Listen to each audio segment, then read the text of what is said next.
私の動画では日本語、タイ語、英語の字幕に対応しています。CC マークをクリック、歯車マークから言語設定が可能です。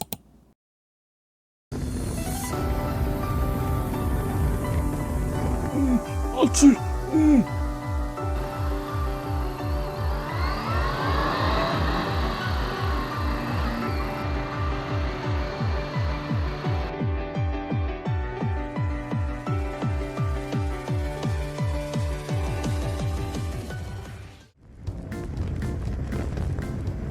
皆様サワディークラップ。東北経済北陸元ブロガーの元海軍兵曹長の孫です。本日は2565年令和4年西暦2022年の5月ですね。ゴールデンウィーク明けです。これまでとは違う視点でこんにちはです。テスト動画でお披露目済みの360度カメラを本格導入しました。本動画では視点の編集をしていますが、生データでは文字通り3次元的に全方位を見渡せます。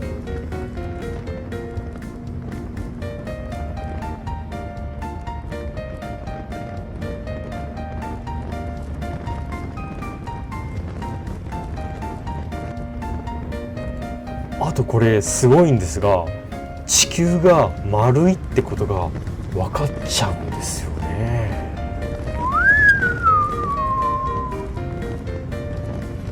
冗談はさておき、この360度カメラは複合機とかで有名なリコーのシータ SC という廉価版モデルで6年落ちです。そういえば10年くらい前から不動産会社のホームページとかで360度カメラで使われていましたね。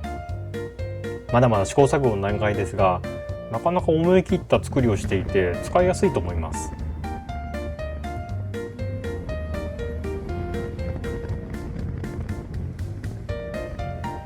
気になるバイクや車がいた場合にこいつを使えば後から舐め回すように見ることも可能です。後ろのバイクさんもすっかり油断していますね。ちらり。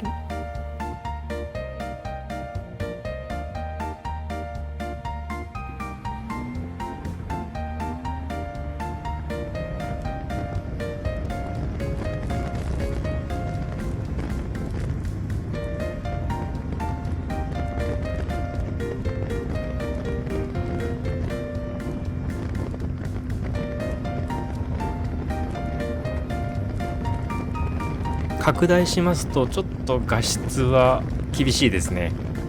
6年前の廉価版なんで、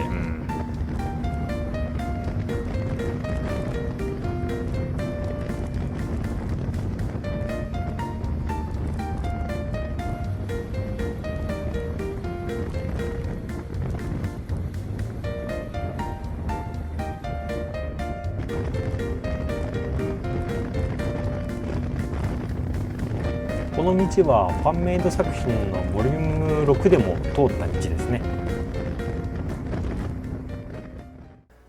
本日はバイクの安全運転練習会に来ました。昼前から夕方前まで合計5時間ほど U ターン、8の字、ジムカーナ風のコース練習ができます。参加料は3000円なんですが、こんな広くて路面も綺麗な場所で通報されずに一日中練習できるっていうのは通常ありえないので、非常にリーズナブルだと思います。先日のメンテナンス動画で前輪ブレーキをダブルに戻していましたが、こういう理由があったんです。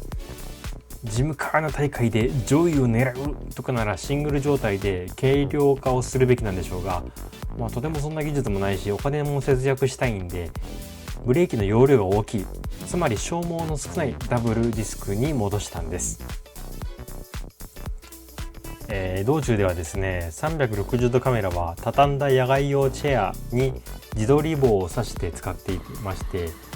バイクの車体に取り付けるための器具は忘れちゃいました。なのでチンマウントのアクションカメラだけです。すみません。これは8の字ですね。野球でいうところのティーバッティング練習みたいな感じです。この会場のカラーコーンは主に赤、青の2種類があります。青が左に、赤が右に位置するようにして走らないといけません。私は未だにコース上で考えちゃったりします。ですので、走行中にトラブルが起きた時や車体から避難する時の安全な左方向は青、追い越し車線だったり対向車線などのリスクの高い右方向は赤ということにして覚えています。日本、タイ、あとヨーロッパフォードの本拠地であるイギリスとかでは通用する考え方ですね。国民全員が常に逆走しているような他の大多数の変な国のことは知りません。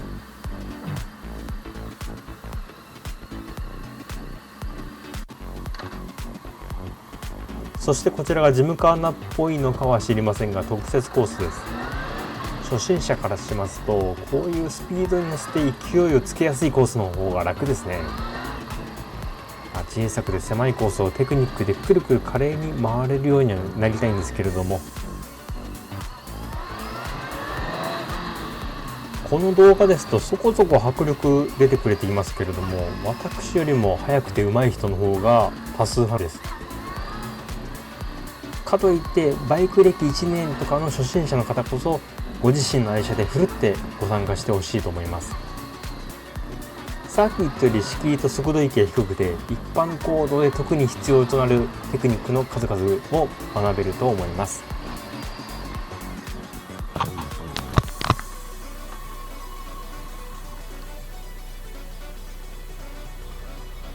ここエンジンを切って滑走していますが、前の人をびっくりさせるためではありません。苦渋のオーバーヒート対策です。先ほどですね、水温が高くなっているのにラジエーターファンが回らないので確認したところ、リザーバータンクから沸騰した冷却水が溢れてきました。チェーンカバーにかかっていますね。水温スイッチが壊れてしまったと思い、ファンモーターに行っている水温スイッチの配線をボディに直結していましたが、ファンは回りません。ファンを棒切りでつつくと動きますんでロック状態でないと思うんですが、ファンモーター壊れたなと思っていましたが、ヒューズが飛んでいただけでした。しかし何気にヒューズボックスは初めて開けたかもしれません。またまた図解します。真ん中にラジエーターファンモーターが配置されています。この配線図、簡略図なんですけども、これから分かるのは、バイクのキーをオンした時かつ水温スイッチ、サーマルスイッチですね、これがオンした時にラジエーターのファンモーターが回転できる回路になります。こちらがキーをオンにしたところですね。ただこのままですとラジエーターのファンモーターは回りません。右の方の絵文字がニコニコしていて、まだ水温大丈夫だよと言ってますね。ところが渋滞路とかにはまって、水温がどんどん上がってきますと、このように熱い、ってな感じになってサーマルスイッチ、水温スイッチがオンします。となると真ん中のラジエーターファンモーターが回転してラジエーターを強制的に冷却するようになります。真夏の渋滞路とかですと車のラジエーターのファンとかも回ったり止まったり回ったり止まったりを繰り返していますが、それがこちらの大丈夫だよと熱いププを行ったり来たりしている状態ですね。そこで今回、リザーバータンクから冷却水が溢れ出すっていうのを見まして、私はこの水温スイッチがダメになってしまったと思いました。ラジエーターファンモーター側に行っているマイナスの配線をボディの方に直結してこれで回るだろうというふうに思ったんですが、回りませんでした。つまりヒューズが飛んでいますと水温スイッチがオフになろうがオンになろうがラジエーターファンモーターは決して動くことがありません。しかしヒューズを交換したから治ったではなくてですね、なんでそもそもヒューズが飛んだのか、そこの原因がわからないですね。経年劣化だったらいいんですけども、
だいぶ慣れてきた感はありますが、学生の頃の半分ぐらいですかね。車体自体が同じ馬力で一回りは軽かったんで、その半でもありますけれども、また毎日バイクにも乗ってないので、練習会に参加するたびにリセットされてやってきてる感じあります。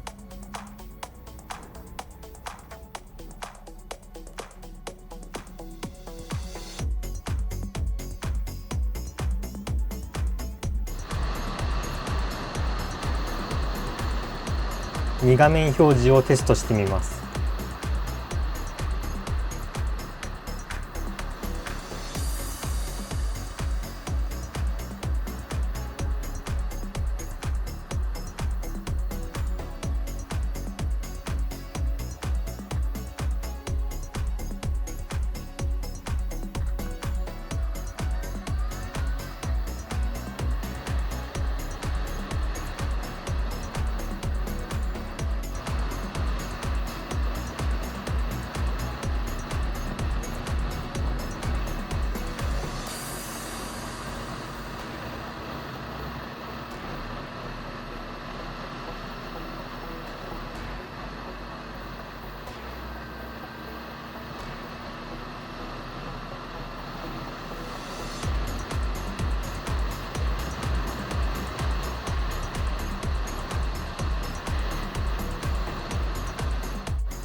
最近の動画編集中に思ったことなんですが、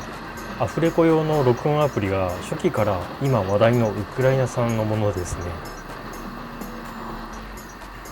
またちょこちょこ出してる短い動画はこれスマホのアプリで作ったやつです。タイちゃんさんもなんかスマホで作ってるっておっしゃってましたんで、ちょっと探してみました。ただこれオープニングとエンディングが元注意さんのものが使えない状態なんで、その部分だけスマホに移植していこうかなと思います。この動画編集アプリはアメリカ産でした。またスマホの待ち受け画面はですね、私ポーランド産とスペイン産のものを交互に使っています。スマートフォンというだけあって自然とグローバルな感じになりますね。